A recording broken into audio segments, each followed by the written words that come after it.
नमस्ते दोस्तों, आज हम बात करेंगे भारत के बारे में कुछ ऐसे फैक्ट्स की जो आपको हैरान कर देंगे। हम सब अपने देश से प्यार करते हैं, लेकिन क्या हम सच में अपने देश की गहराई, उसकी विरासत और उसकी अनोखी पहचान को जानते हैं? आज के इस वीडियो में आपको एक ऐसे सफर पर ले जाऊंगा जहां हम भारत के कुछ ऐसे अनकहे, अनसुने पहलुओं को एक्सप्लोर करेंगे जो आपको गर्व से भर देंगे और शायद थोड़ा सा हैरान भी कर देंगे। ये सिर्फ फैक्ट्स नहीं है दोस्तों, ये हमारे देश की आत्मा की कहानियां हैं, ऐसी कहानियां जो स्कूल की किताबों में अक्सर नहीं मिलती। इस सफर में हम समय में पीछे जाएंगे, हजारों साल पुरानी सभ्यताओं को देखेंगे और आज के मॉडर्न इंडिया के चमत्कारों को भी समझेंगे। क्या आपको पता है कि दुनिया की सबसे पहली यूनिवर्सिटी हमारे ही क्षेत्र में थी, या फिर एक ऐसी जगह जहां गाड़ियां बिना इंजन के पहाड़ पर चढ़ जाती हैं? ये सब और इससे भी ज्यादा हम आज इस वीडियो में अनकवर करेंगे। तो अपनी कुर्सी की पेटी बांध लीजिए, क्योंकि यह जर्नी बहुत ही एक्साइटिंग होने वाली है। हम चाहते हैं कि यह ज्ञान हर किसी तक पहुंचे, इसलिए इंग्लिश सबटाइटल्स पूरे वीडियो में अवेलेबल रहेंगे। हमारा उद्देश्य सिर्फ आपको एंटरटेन करना नहीं है, बल्कि आपके अंदर एक क्यूरियोसिटी, एक जिज्ञासा जगाना है, एक ऐसी आग जो आपको अपने देश के बारे में और जानने के लिए प्रेरित करे। ये वीडियो एक शुरुआत है, एक कॉन्वर्सेशन स्टार्टर। तो चलिए बिना किसी देरी के शुरू करते हैं भारत की इस अद्भुत यात्रा को और जानते हैं वो 10 फैक्ट्स जो आपको सोचने पर मजबूर कर देंगे कि आपका देश कितना इनक्रेडिबल, कितना विशाल और कितना अनोखा है। चलिए शुरू करते हैं। क्या आप जानते हैं कि जीरो, डेसिमल सिस्टम और चेस जैसे इन्वेंशंस भारत में ही शुरू हुए थे? सोचिए, आज की पूरी मॉडर्न मैथमेटिक्स और टेक्नोलॉजी किस चीज पर टिकी है? जीरो पर। और इस शून्य का आविष्कार, इस रेवोल्यूशनरी कॉन्सेप्ट का जन्म हमारे ही देश, हमारे भारत में हुआ था। आर्यभट्ट जैसे महागणितज्ञ ने दुनिया को जीरो दिया, जिसने गिनती और कैलकुलेशन के तरीके को हमेशा के लिए बदल दिया। यह सिर्फ एक नंबर नहीं था, यह एक फिलॉसफी थी, एक सोच थी जिसने विज्ञान और गणित को एक नई दिशा दी। इसके बिना आज के कंप्यूटर एल्गोरिदम्स, स्पेस एक्सप्लोरेशन या फाइनेंशियल सिस्टम्स की कल्पना भी नहीं की जा सकती। और बात सिर्फ जीरो पर खत्म नहीं होती। डेसिमल सिस्टम, जिसे हम आज रोजमर्रा की जिंदगी में इस्तेमाल करते हैं, वो भी भारत की ही देन है। इसके अलावा दिमाग की कसरत वाला खेल चेस, जिसे पहले चतुरंगा के नाम से जाना जाता था, उसका जन्म भी 6वीं शताब्दी में गुप्ता साम्राज्य के दौरान यहीं हुआ था। यह खेल सिर्फ मनोरंजन के लिए नहीं था, बल्कि यह स्ट्रेटेजी, प्लानिंग और फोरसाइट की ट्रेनिंग देता था। तो अगली बार जब आप कोई वीडियो गेम खेले या कोई कॉम्प्लेक्स कैलकुलेशन करें, तो याद रखिएगा कि उसकी नींव, उसकी बुनियाद हमारे पूर्वजों ने ही रखी थी। भारत दुनिया का सबसे बड़ा लोकतंत्र है और यहां का संविधान सबसे लंबा लिखा गया संविधान है। जब हम सबसे बड़ा लोकतंत्र कहते हैं, तो इसका मतलब सिर्फ पॉपुलेशन से नहीं है। इसका मतलब है 90 करोड़ से भी ज्यादा रजिस्टर्ड वोटर्स। यह संख्या अमेरिका और वेस्टर्न यूरोप के सारे वोटर्स को मिलाकर भी ज्यादा है। हर 5 साल में भारत एक ऐसा चुनावी उत्सव मनाता है जो दुनिया के लिए एक मिसाल है। इतनी विविधता, इतनी अलग अलग भाषाओं, धर्मों और संस्कृतियों के लोगों को एक साथ लाकर एक मतदान प्रक्रिया में शामिल करना, यह अपने आप में एक बहुत बड़ा चमत्कार है, एक बहुत बड़ी उपलब्धि है। और इस विशाल लोकतंत्र को चलाने वाला जो ग्रंथ है, वो है हमारा संविधान। भारत का संविधान दुनिया का सबसे लंबा लिखा गया संविधान है। इसे बनाने में 2 साल, 11 महीने और 18 दिन लगे थे। डॉक्टर BR अंबेडकर और उनकी टीम ने दुनिया भर के संविधानों का अध्ययन करके एक ऐसा डॉक्यूमेंट तैयार किया जो भारत की अनोखी जरूरतों और विविधता को समझता है। ये सिर्फ कानून की एक किताब नहीं है, बल्कि ये हर भारतीय के अधिकारों, कर्तव्यों और आजादी का रक्षक है। इसकी हर एक लाइन में हमारे देश की आत्मा बसती है। श्रीनगर के दल लेक पर एक अनोखा फ्लोटिंग पोस्ट ऑफिस है जो दुनिया भर में मशहूर है। जब आप कश्मीर की सुंदरता के बारे में सोचते हैं, तो आपके दिमाग में डल लेक और उस पर तैरते हुए शिकारे जरूर आते होंगे। लेकिन क्या आपने कभी कल्पना की है कि इसी खूबसूरत झील पर एक पूरा का पूरा पोस्ट ऑफिस तैर रहा हो? जी हां, ये सच है। श्रीनगर में स्थित ये फ्लोटिंग पोस्ट ऑफिस भारत की अनोखी और अद्भुत चीजों में से एक है। ये सिर्फ एक टूरिस्ट अट्रैक्शन नहीं है, बल्कि एक फुली फंक्शनल पोस्ट ऑफिस है जो वहां के स्थानीय लोगों और बोट हाउस में रहने वाले परिवारों के लिए रोजमर्रा की जरूरत है। ये पोस्ट ऑफिस ब्रिटिश काल से चला आ रहा है और इसका अपना एक अलग ही चार्म है। यहां से भेजे गए हर खत और पोस्ट कार्ड पर एक स्पेशल सील लगती है, जिस पर एक शिकारे पर बैठे पोस्टमैन की तस्वीर बनी होती है। ये सील इस बात का सबूत है कि आपका खत दुनिया के एक लौते फ्लोटिंग पोस्ट ऑफिस से आया है। ये पोस्ट ऑफिस सिर्फ चिट्ठी पत्री का काम नहीं करता, बल्कि इसमें एक फिलेटली म्यूजियम भी है जो इसकी ऐतिहासिक महत्व को दर्शाता है। यह अनोखा पोस्ट ऑफिस इस बात का प्रतीक है कि भारत में इनोवेशन और ट्रेडिशन कैसे एक साथ चलते हैं।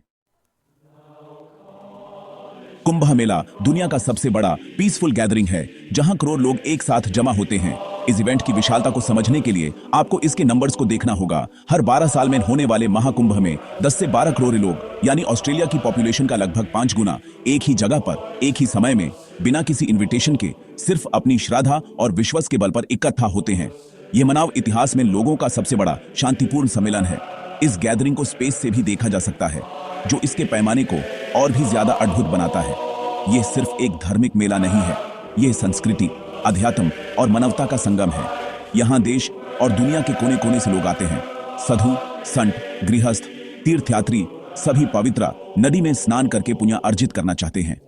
इस पूरे आयोजन का मैनेजमेंट, इतने करोड़ लोगों के लिए सुविधाएं प्रदान करना, सुरक्षा का ध्यान रखना, यह अपने आप में एक केस स्टडी है। यूनेस्को ने भी कुंभ मेला को intangible cultural heritage of humanity का दर्जा दिया है।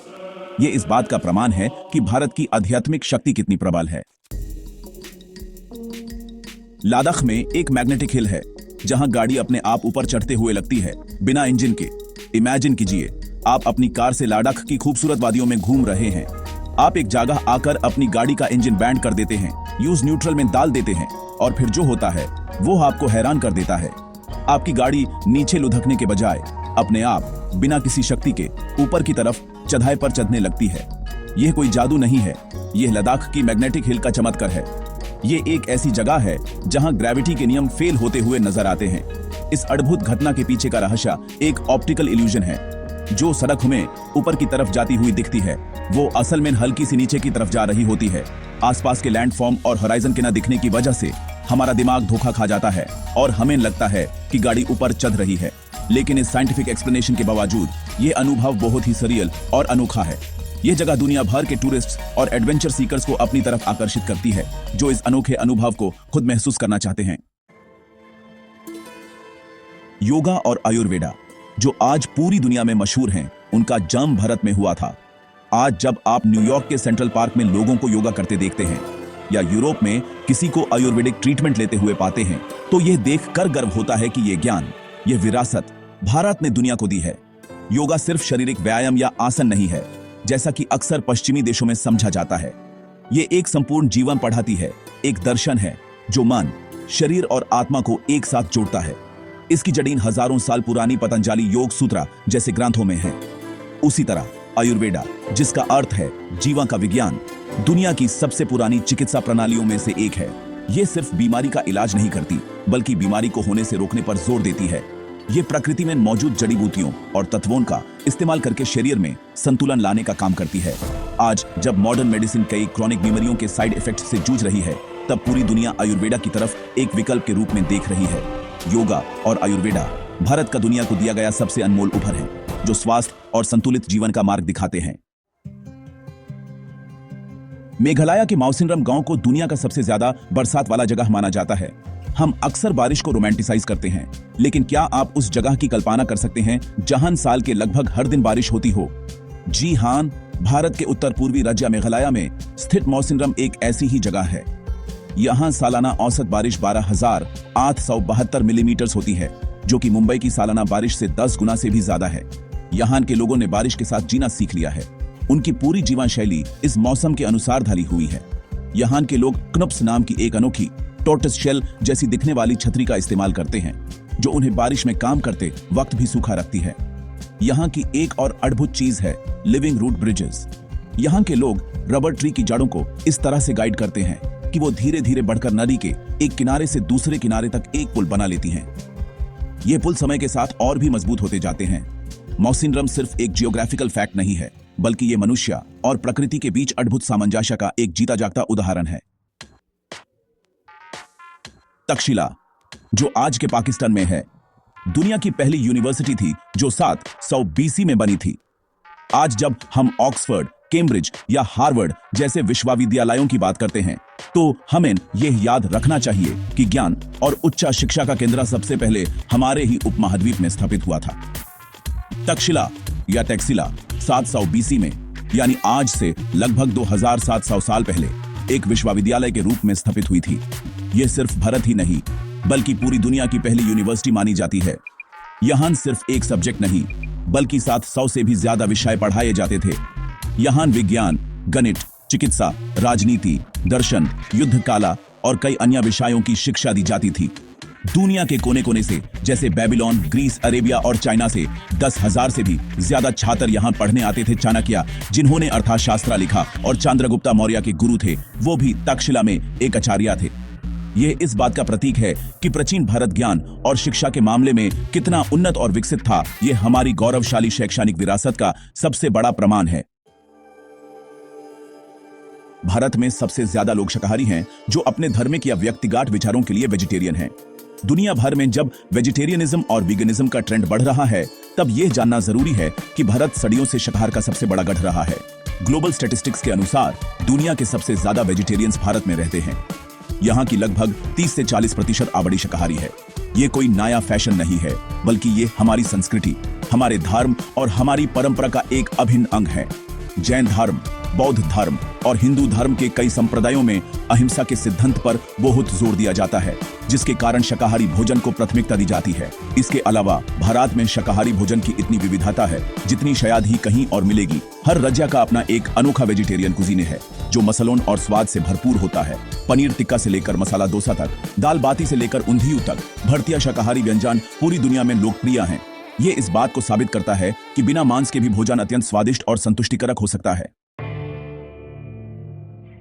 ISRO का मंगलयान मिशन मार्स पर भेजना हॉलीवुड की फिल्म ग्रेविटी से भी सस्ता था। यह फैक्ट सुनने में जितना अजीब लगता है, उतना ही सच है और उतना ही गर्व करने लायक है। 2014 में जब भारत ने अपने पहले ही प्रयास में सफलतापूर्वक अपना स्पेसक्राफ्ट मार्स की कक्षा में स्थापित किया, तो पूरी दुनिया हैरान रह गई। भारत ऐसा करने वाला एशिया का पहला और दुनिया का चौथा देश बन गया। लेकिन इससे भी बड़ी हैरानी की बात इस मिशन का बजट था। ISRO ने इस पूरे मिशन को सिर्फ $74 मिलियन यानी लगभग 450 करोड़ रुपए में पूरा कर लिया।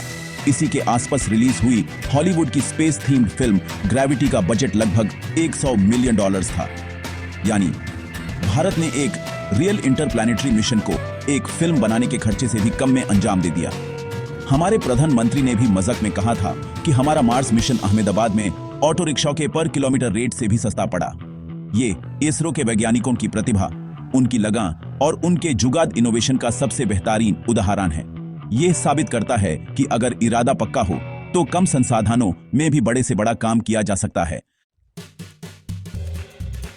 तो दोस्तों, ये थे भारत के बारे में 10 ऐसे अद्भुत, हैरान करने वाले फैक्ट्स। जीरो के आविष्कार से लेकर मार्स तक पहुंचने तक हमारे देश का सफर विश्वास, ज्ञान और साहस की एक अनोखी गाथा है। ये फैक्ट्स सिर्फ जनरल नॉलेज के पॉइंट्स नहीं हैं, बल्कि ये आईने हैं जो हमें हमारे देश की विशालता, हमारी विरासत की गहराई और हमारे लोगों की आदमयता का एहसास दिलाते हैं। हर फैक्ट के पीछे एक कहानी है, एक संघर्ष है और एक जीत है। मुझे उम्मीद है कि इस वीडियो ने आपके अंदर अपने देश के बारे में और जानने की एक नई चिंगारी जलाई होगी। भारत सिर्फ एक जमीन का टुकड़ा नहीं है, ये एक एहसास है, एक जीती जागती सभ्यता है जो हजारों सालों से निरंतर चली आ रही है। यहाँ की हर गली, हर स्मारक, हर परंपरा में एक कहानी छिपी है। बस जरूरत है उस खोजने की, उसे समझने की। मैं चाहता हूँ कि आप इस वीडियो को देखने के बाद अपने आसपास के इतिहास को, अपनी संस्कृति को एक नई नजर से देखें। अपने बच्चों को, अपने दोस्तों को यह कहानियां सुनाएं, क्योंकि जब तक हम अपनी जड़ी नहीं जानते, तब तक हम आसमान में ऊंची उड़ान नहीं भर सकते। यह सफर यहीं खत्म नहीं होता, यह तो बस एक शुरुआत है। आने वाले वीडियोस में हम और भी गहराई में उतरेंगे और भी अनोखे विषयों पर बात करेंगे। आपके पास अगर कोई ऐसा फैक्ट है जो आपको लगता है दुनिया को पता होना चाहिए, तो नीचे कमेंट्स में जरूर शेयर करें। चलिए मिलकर अपने देश के इस गौरव को सेलिब्रेट करें। अगर आपको ये फैक्ट्स इंटरेस्टिंग लगे तो लाइक और सब्सक्राइब करना ना भूलें। मिलते हैं अगले वीडियो में। धन्यवाद।